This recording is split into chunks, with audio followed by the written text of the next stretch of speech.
उसने एक पूरा कैश से भरा बक्सा कूड़ेदान में उलट दिया। उसे जरा भी अंदाजा नहीं था कि पीछे खड़ा एक आदमी ये सब देख रहा है। जैसे ही वो औरत वहां से निकली, पीछे पीछे दो पुलिस वाले आ पहुंचे। उन्होंने जमीन से बक्सा उठाया, लेकिन वो तो खाली था। अब पुलिस वाले उसी दिशा में दौड़ पड़े जिधर औरत गई थी। उधर आदमी फुर्ती से आगे बढ़ा और कूड़ेदान से वो सारा पैसा निकाल लिया। इधर उस औरत ने सड़क किनारे एक भिखारी को देखा और उसके दिमाग में एक आइडिया कौंध गया। वो फौरन दौड़ी, भिखारी के पास पहुंची, अपने ऊपर कूड़ा डाल लिया, उसकी पुरानी जैकेट पहन ली और बन गई एक भिखारी। पुलिस वाले आए और उसने इधर उधर का रास्ता दिखा दिया।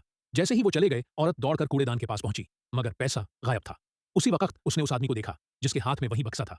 वो एक बच्चे की साइकिल लेकर उसके पीछे भागी। उधर वो आदमी अपने घर पहुंचा, जहां उसकी बीमार बेटी उसका इंतजार कर रही थी। वो दवाई निकाल ही रहा था, तभी दरवाजे पर दस्तक हुई। दरवाजा खोला तो सामने वही औरत थी। वो बोली, नीचे से पानी टपक रहा है, आपका घर लीक कर रहा है। आदमी बोला, ठीक है, देखता हूं।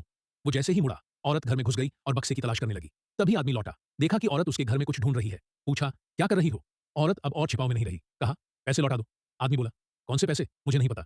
लेकिन औरत अब हार मानने वाली नहीं थी। उसने उसकी बेटी की दवाई उठा ली और बोली, पैसे नहीं दिए तो मैं ये दवा फेंक दूंगी। आदमी घबरा गया, बोला, नहीं रुको, पैसे ले लो।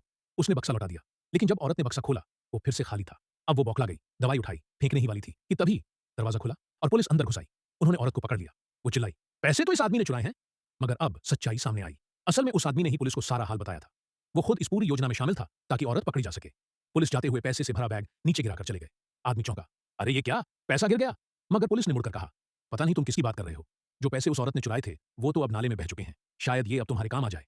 ये सुनकर आदमी उस पैसे की ओर नहीं बल्कि अपनी बीमार बेटी की ओर देखने लगा और सब समझ गया। भाव, पैसा जरूरी है, लेकिन इंसानियत और प्यार उससे कहीं ज्यादा कीमती है। अगर चाहो मैं इसे ऑडियो स्क्रिप्ट या वॉइस ओवर स्टाइल में भी लिख सकता हूं। क्या आप चाहते हैं कि मैं इसका वॉइस रेडी स्क्रिप्ट तैयार करूं?